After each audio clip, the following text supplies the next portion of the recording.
Page 215, lesson 29, irregular verbs.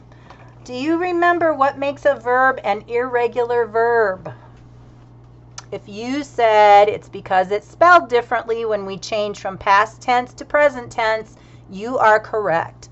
So we're supposed to write each sentence using the past tense verb. So yesterday, dogs run through the park. Yesterday, dogs ran through the park. If we're looking at something that happened yesterday, today the dogs run. Yesterday the dogs ran.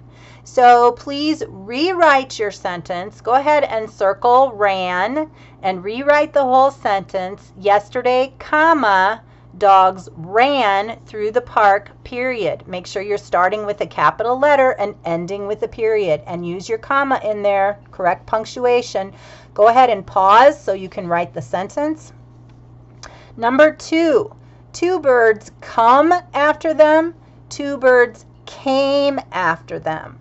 Well, what's the word in this sentence that tells me that this is past tense? If you said after, you are correct, because when something happens after, that means it's past tense. So two birds came after them. So please rewrite your sentence. Number 3, they go to the lake, they went to the lake. We want past tense. Look at our directions. So today we go, yesterday we went. They went to the lake. Please rewrite your sentence. Number 4, they see a giant rainbow, they saw a giant rainbow. Past tense, today I see, yesterday I saw. They saw a giant rainbow. Go ahead and pause to write your sentences. I'm going to go on. We're supposed to replace each underlined word in the sentences with a word from the box and write the new sentence. So we have the words came, went, saw, and ran. Number 5, the boys watched 2 movies. What's another word for watched that we can pick out of this box? If you said saw, you are correct. So you're going to rewrite the sentence and say the boys saw 2 movies, period. Number 6, they walked to 2 games. Now, we're not necessarily looking for antonyms or synonyms here. We're just looking for words that we can replace the underlined word with. So number 6, they walked to 2 games. What else could we do? We could run, right? So, and this is past tense because we have ed on the word walk. So we ran to 2 games. Please rewrite your sentence. Number 7, they dashed around the field. Oh, you know what? Miss C messed up. They walked to 2 games. We could say they ran to 2 games. I think we need to put, actually, we could use any of these. We could put they came to 2 games. We could put they went to 2 games. We could put they ran to 2 games. So any of those is correct. When you look at number 7, it says they want us to replace the word dashed.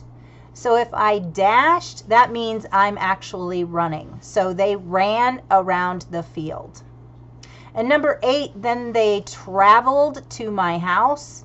So then they went to my house. So number 6 and 7 and 8, we could probably interchange any of those words, but I guess they want us to get as close to possible as replacing the word that's underlined. So go ahead and rewrite your sentences. Pause the video if you need to. I'm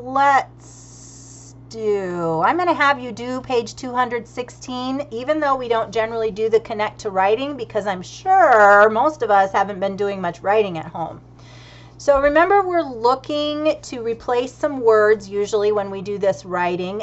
The thing that they want us to recognize when we're reading these is how we want to change from a weak sentence to a strong sentence.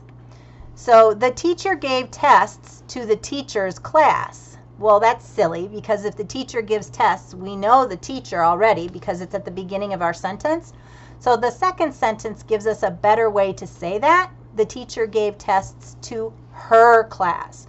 So again, this is the possessive pronoun her, and the class belongs to the teacher, belongs to her. The second one says the student studied for the student's tests. Well, we don't need to repeat ourselves and say the student again, so we can replace that. The student studied for his tests. It could also be her tests. Okay? So let's look down at the bottom here. Miss Lee gave 2 tests today. Miss Lee got papers from Miss Lee's drawer. Well, we've already got Miss Lee in the sentence once. So what can we replace Miss Lee with right here? We can replace it with either mine, his, your, or her. I think we should use her because Miss tells us that it's a woman we are talking about, and woman, female, is her, not his, right? So please rewrite, Miss Lee got papers from her drawer. Pause the video if you need to. Miss Lee said to the students, take out the students' pencils. Well, it already has the students in the sentence, so we don't need to rewrite that. But we're telling the students they need to take out their pencils. So we're going to say take out your pencils. Excuse me. Dave took out Dave's green pencil. Well, that's silly. We don't need to say Dave took out Dave's green pencil. We've already said Dave, so we can replace Dave with his. So it should say Dave took out his green pencil. Last sentence, Annette picked up my blue pencil. I said, that is the one that belongs to me. What is another way for me, a much easier way for me to say something that belongs to me? I can say mine, right? So that is mine. You can replace all those words with one word, mine. Go ahead and pause the video so you can finish writing. And that is the end.